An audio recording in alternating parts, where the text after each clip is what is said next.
Yes. So, Yes, like who are we to say no to God? amen. So, Alam mo na, sige na ha.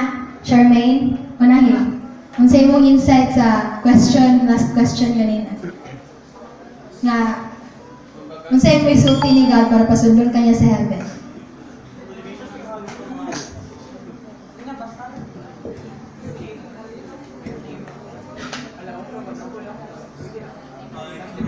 Ang nasa gawas, di kong sulod gake.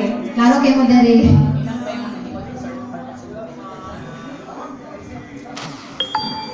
So, good morning, everyone.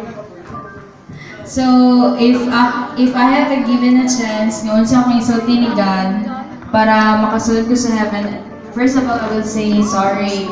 Kay, we are all sinners man dyan diri, di ba? So, I admit nga dili ko enough, ay akong gipambuhat diri sa earth is not enough para pasulod ko niya sa heaven. But I know nga, all akong tanang gihimo is kanang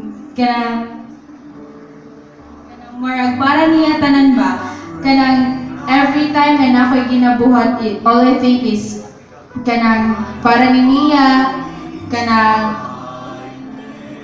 basta kanang i-live up na nako niya tanan ba. So I will say sorry tanan sa akong nabuhat sa mga tanan sa akong nabuhat niya. Then thank you.